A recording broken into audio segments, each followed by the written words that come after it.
I will give you the strength that you need. I will come and be beside you and be in you and be through you, and I will accomplish what I want you to do.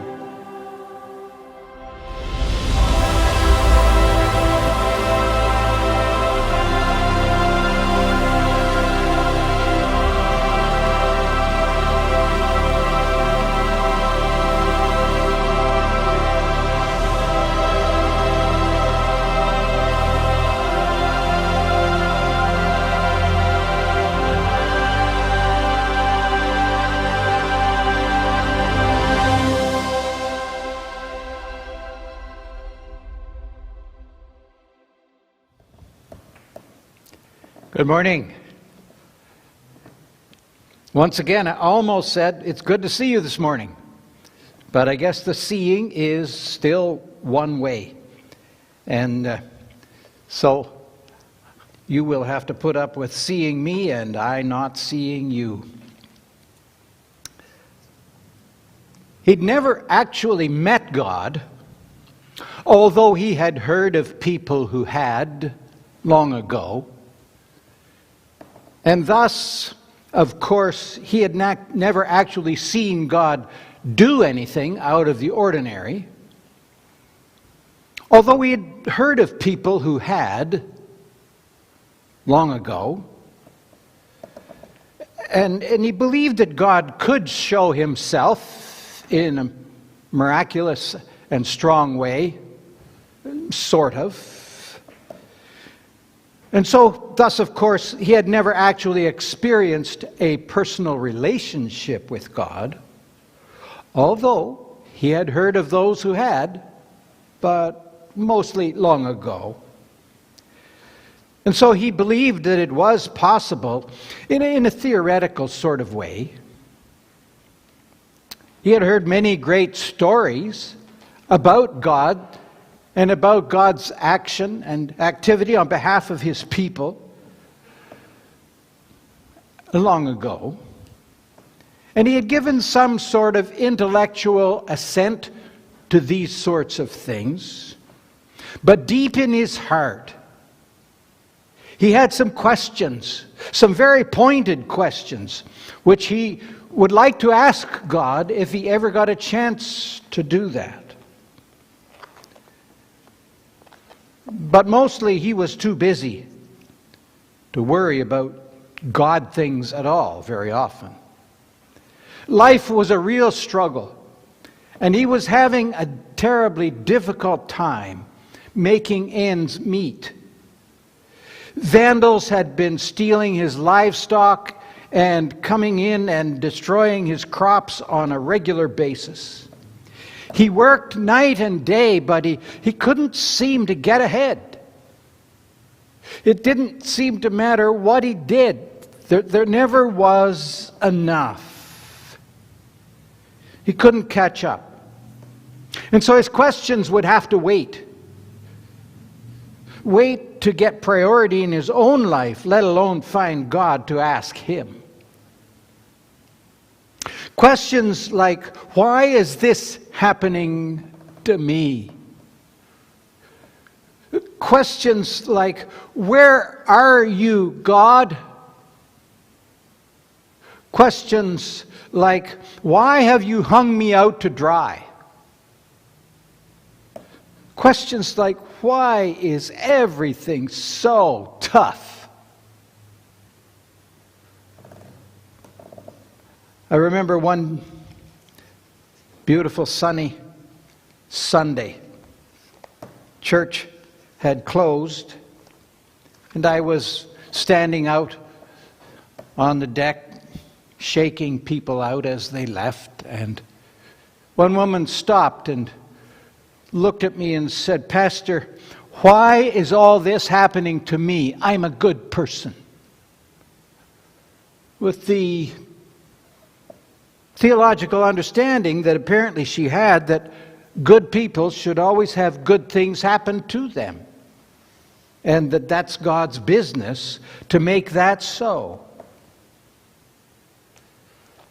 And her questions were very much like, The questions of Gideon, which we have been asking ourselves in the last few minutes here, and perhaps like questions that you and I ask from time to time. Where is God? Why is this happening? Why doesn't God do something? Why has God hung me out to dry? Why are these things in my life right now? I'm not sure I can carry on. In the verses following what we heard read just a few moments ago, as the children of Israel had been suffering and they had begun to cry out to the Lord, and the angel of the Lord came and sat under the terebinth at Ophrah, which belonged to Joash the Abiezrite, while his son Gideon was beating out wheat in the winepress to hide it from the Midianites. And so here's Gideon in our introduction to him, and he's working away to try and save some of the grain that he has grown to keep it from the Vandals of the Moabites and the Amalekites who were coming in and destroying everything. And it says there he was threshing in the winepress. Now, that's interesting. He wasn't threshing on the threshing floor, but in the winepress. Now, wine presses in those days would be down in a valley. And the threshing floor was up on the top of the hill. Now, why was that? Well, the threshing floor needed some breeze to work. They didn't have machines in those days, and so they would beat the grain when they had gathered it and put it on a hard floor of hard dirt or something like that. And they would beat the grain, and then they would take a fork and lift it up and throw it into the air. And the chaff would be drifting off in the breeze, and the grain would fall straight down. And so that was their threshing machine. The wind was the machine.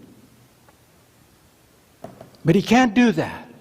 He's afraid to go up on the hill where his threshing floor would be, because someone might see him and come in and steal everything, and his work would have been in vain. And so he's down here in a valley.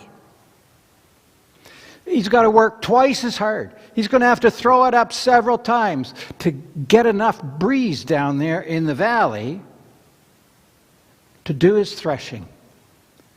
And so he's working extra hard, and he's seeing very little fruit for his labor.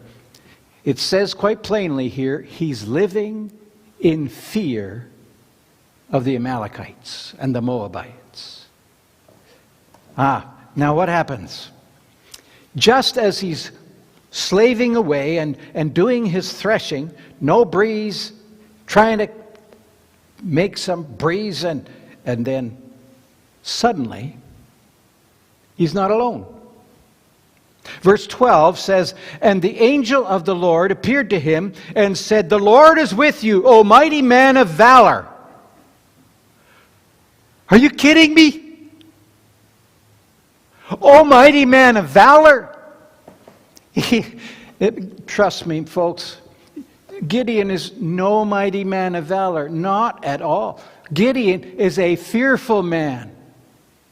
We're going to find out just how fearful as we go through this passage. But Gideon is living his whole life in fear.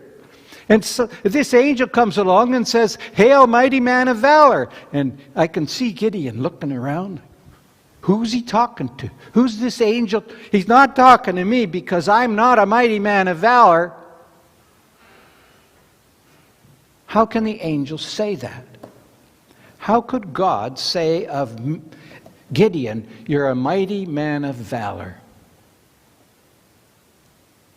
You see, it's because although he was not a mighty man of valor, God saw what he would make him to be, not what he was. And that is something that God does all the time.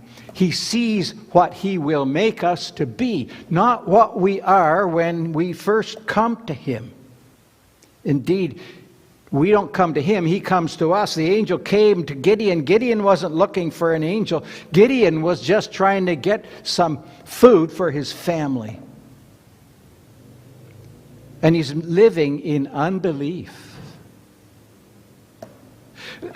Take a look at verse 13 here.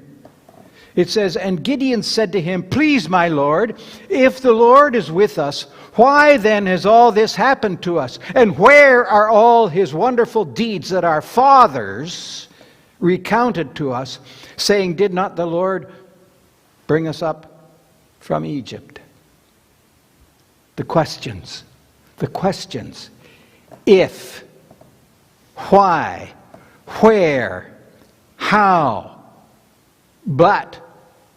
You see, but just reverses everything that's gone before. I heard about all these stories, but they're not here now. But I don't see God active now. And he's distressed. He's questioning the reason why these things are so. He's not willing to say, I haven't been following God. He's not willing to say, my people have not been following God. It's our fault. It's got to be God's fault. How many times have you heard someone say, or perhaps even thought in your own heart, God, if you're such a loving God, why? And then you can finish the sentence. Why this? Why that? Why the other thing? Why are these things happening to me? And Gideon is filled with these questions. The questions of doubt. If the Lord is with us. Questions the Lord being with us. Why? It questions why God is doing these things. Where? We don't see his wonderful works anymore. Where did they go? I've lost them. And I think you and I sometimes feel like that as well, don't we? Where is God? Why are these things happening? If God is so great. He was desolate. He was desolate. Where are all his wonderful deeds that our fathers recounted to us? Our fathers experienced amazing things. God used to work in great ways. But I don't see it going on now. And so he complains that we have been forsaken by God. You see, you and I are absolutely convinced many times that our perspective is the accurate and exact proper perspective. I know what's going on in my life. I know what needs to be going on in my life. And I have a perspective that is valid and true. And, if God isn't fitting into my perspective, then the problem must be with God. That's how Gideon saw it. Now, you and I think we probably wouldn't say right out loud, it's all God's fault, lest lightning strike us or something like that. But deep in our hearts, very often that's the attitude that is there. And then we come, let's just keep on reading here and see what happens. But now the Lord has forsaken us and given us into the hand of Midian. See, it's God's fault. God forsook us, and so now we're in trouble. Earlier in the chapter, we read that they had actually forsaken God. He had not forsaken them. And the Lord turned to him and said, Go in this might of yours and save Israel from the hand of Midian. Do not I send you? So, God is saying to him, I have a job for you. And what's Gideon's response to that? Well, he said to him, Please, Lord, how can I save Israel? Behold, my clan is the weakest in Manasseh, and I am the least in my father's house.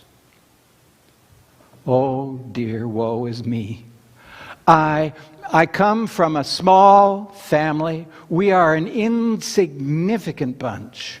And in the midst of the insignificant bunch, I am the most insignificant of all of them. I can't do it. I can't do it.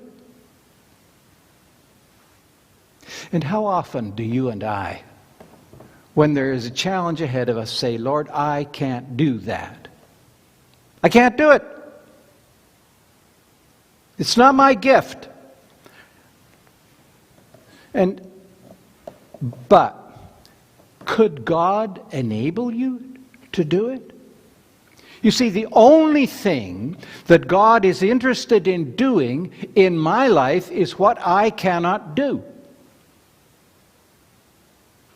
If I can do it, I don't need God. Whatever the it is, if I can do it in my own strength, then why do I need God? I don't need God.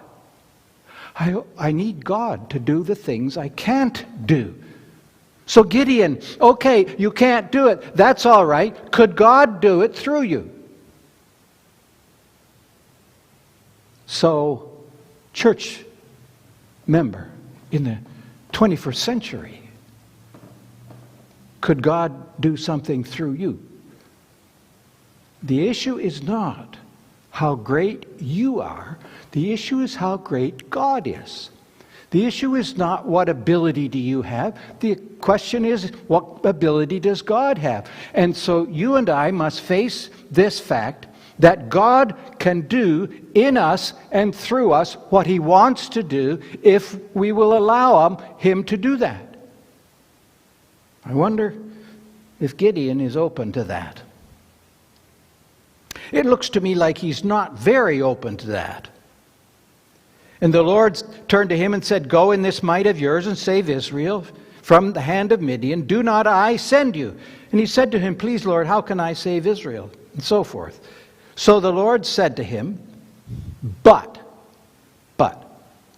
Gideon has said, I'm the weakest, I'm the least significant in all of my father's house, which is the least significant in all of Israel. I'm the littlest guy.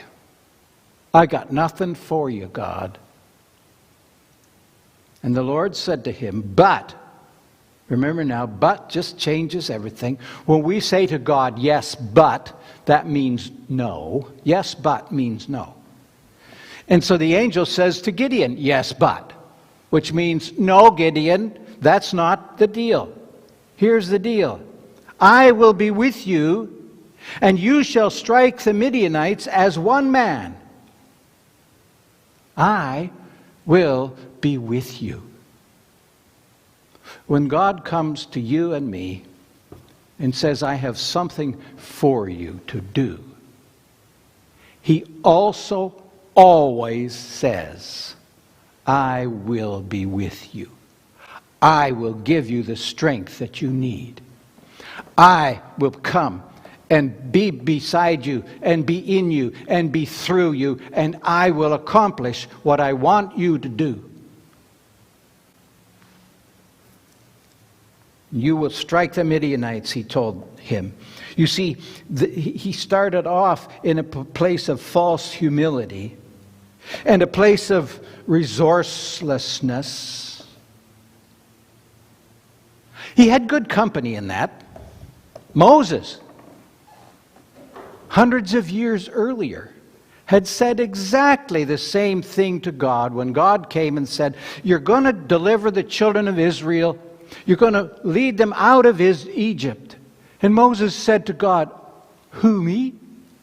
I can't even talk properly. I am slow of speech. And God said, Doesn't matter. I will use you. I will give you power. I will give you the ability to do the thing that I have called you to do. It has nothing to do with whether you have the strength. It has to do with whether I have the strength, said God. And God is still the same all these millennia later. God is still the one who says, if I tell you to do something, if I have led you to do something, I will enable you to do it. But there's a skepticism here that is continuing. Look at verse 17 in Judges 6 here. And it says, and he said to him, this is Gideon speaking, if now I have found favor in your eyes, then show me a sign that it is you who speak with me. Show me a sign. We always want a sign. And God gave him a sign. He said to the angel, stay here. I want to be hospitable to you. Come and wait a few minutes. I'm going to go in. I'm going to cook up a really nice meal and bring it to you. And so he did. The angel said to him, put it here on these stones. And then pour the soup over the rest of the meal. And then the angel put out his staff and just touched that, and fire came down from heaven and burned it all up. Whoa! And Gideon's like, whoa, that was pretty cool. God sometimes responds even to our lack of faith and says, yeah, I'll give you a sign. I will. But please understand, a lot of people, it talks a little later in the chapter about the fleece that Gideon put out 2 different times. Make the dew on the fleece, everything's dry around. Okay, let's try it the other way, God, see if it really was a miracle. Let's let the fleece be dry and let's have the dew all around it. And God said, okay. And I find people today saying, I put out a fleece, and they think that that's a good thing. But folks, the reason that Gideon put out his fleece was because he wasn't sure it was God. He wanted more security. He was feeling insecure in this whole thing. It was not great faith that caused him to call for these signs. It was a lack of faith that called for these signs. But even then, God was willing to help him. But many times, because of our lack of faith, we do not see what God really wants to do. In Matthew chapter 13, and starting at verse 53, Jesus is in Nazareth, where he had grown up. And it says, when Jesus had finished these parables, he went away from there, and coming to his hometown, he taught them in their synagogue, so that they were astonished, and said, where did this man get this wisdom and these mighty works? Is not this the carpenter's son? Well, actually, no. Is not his mother called Mary? Yes. And are not his brothers James and Joseph and Simon and Judas? Yeah. And are not all his sisters with us? They had a big family. And where then did this man get these things? And they took offense at him. But Jesus said to them, a prophet is not without honor except in his hometown and in his own household. And he did not do many mighty works there because of their unbelief. Unbelief keeps us from experiencing the things that God wants us to have and to accomplish for him. There was a feeling of hopelessness. The situation was difficult. The situation was dangerous. And so if we look at things through the circumstances and not through the lens of God, we're always going to see the difficulties, and we're always going to fear the struggles. We're always going to fear the dangers that lie before us. But there will always be dangers. There will always be struggles. But God is able to strengthen us and use us in spite of the circumstances. Gideon's circumstances were horrible. But there is no circumstance that God is not able to deal with. Deep in our hearts, we get discouraged, and we're filled with struggles. It's been going on forever. It was there in Gideon's life. Listen to what Jeremiah said in Lamentations. He has made my teeth grind on gravel and made me cower in ashes. This is not a really good place to be. My soul is bereft of peace. I have forgotten what happiness is. I say, my endurance has perished, and so has my hope from the Lord. Remember my afflictions and my wanderings, the wormwood and the gall. My soul continually remembers it and is bowed down within me. Oh.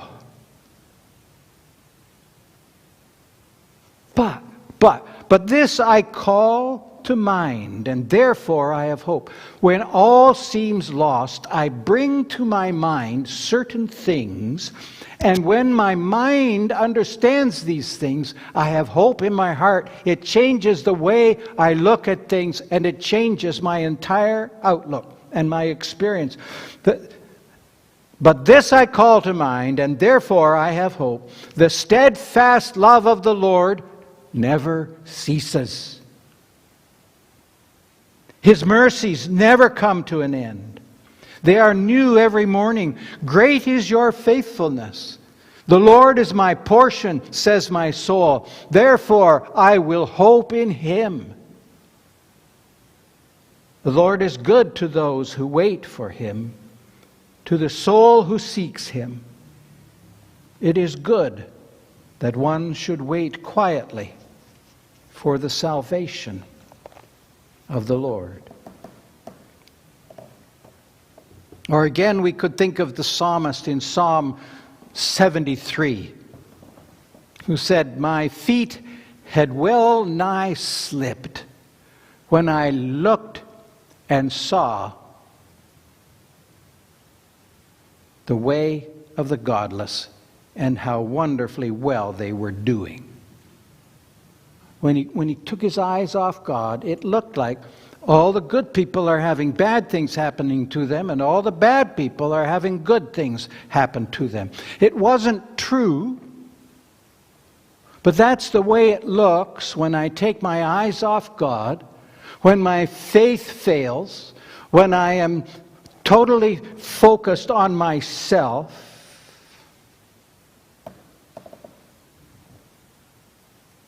Let's see what happened to Gideon. Gideon began to respond to the Lord.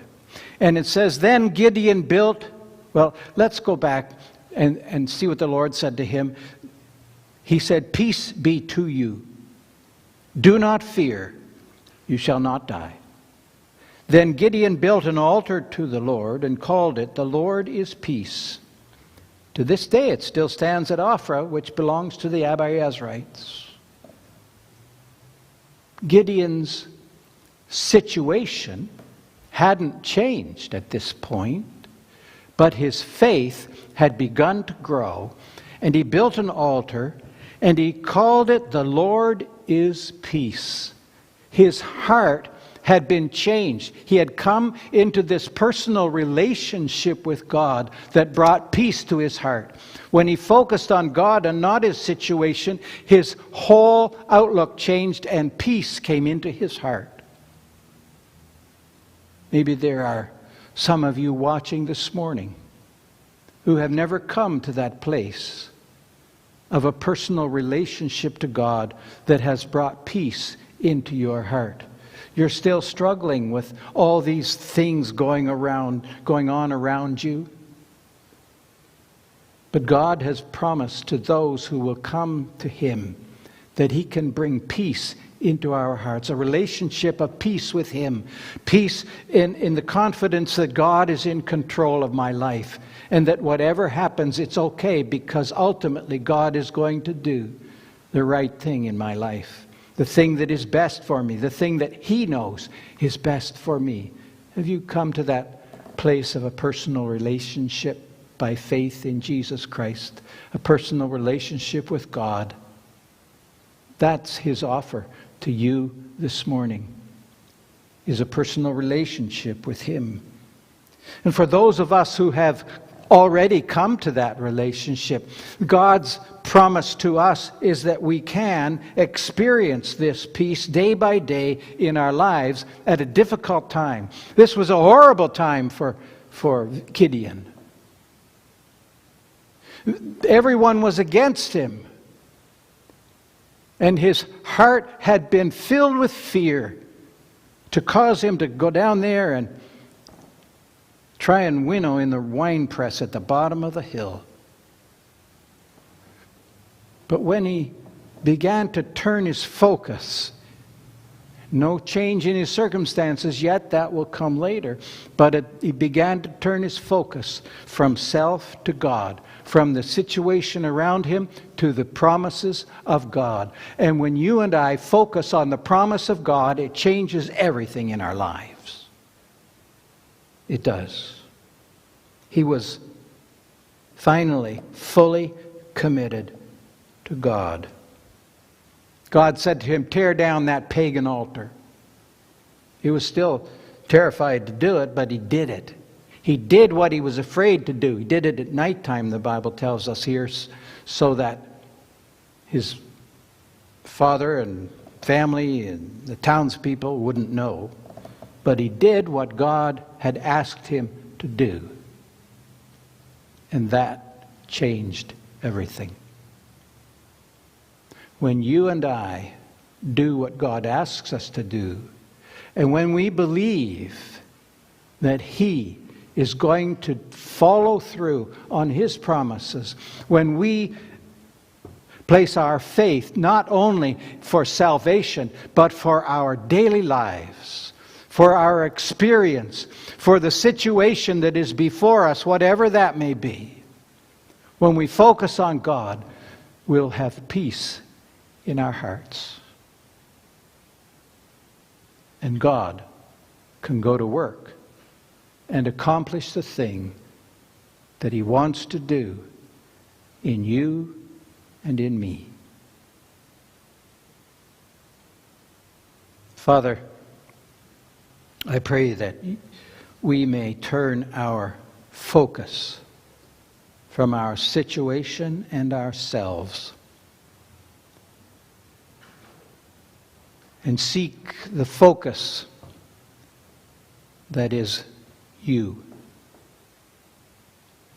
Seek to see what you want and what you have promised and what you are doing and want to do in and through us. Father, we can't do it ourselves, but you can. Help us to believe that. For I pray in Jesus' name, his glorious, powerful, resurrected name.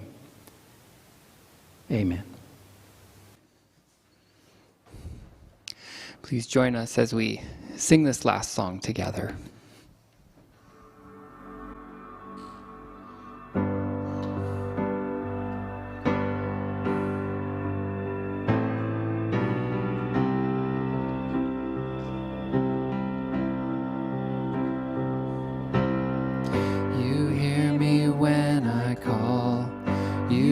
My morning song, though darkness fills the night, it cannot hide the light.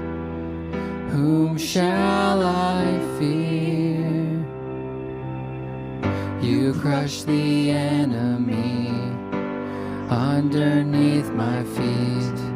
You are my sword and shield, though troubles linger still. Whom shall I fear? I I know who goes before me. I know who stands behind. The God of angel armies is always by my side. The one who reigns forever, he is a friend of mine. The God of angel armies is always by my side.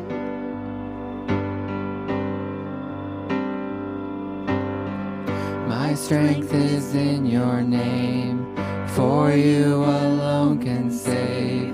You will deliver me. Yours is the victory. Whom shall I fear? Whom shall I fear? I know who goes before me.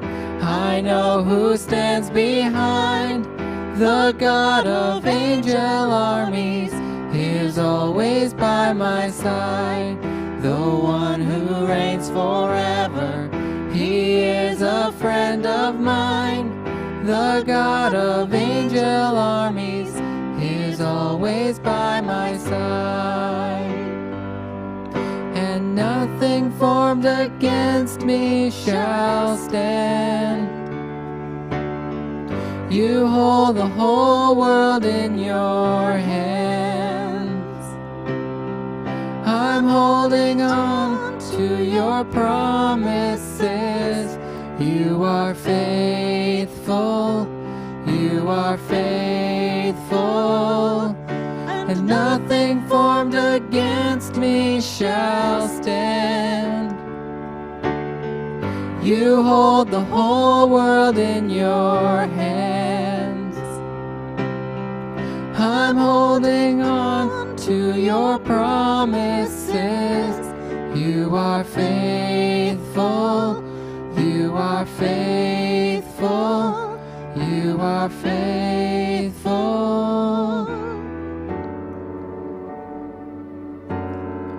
I know who goes before me. I know who stands behind. The God of angel armies is always by my side. The one who reigns forever, he is a friend of mine. The God of angel armies is always by my side. I know who goes before me. I know who stands behind. The God of angel armies is always by my side. The one who reigns forever, he is a friend of mine. The God of angel armies is always by my side. The God of angel armies is always by my side.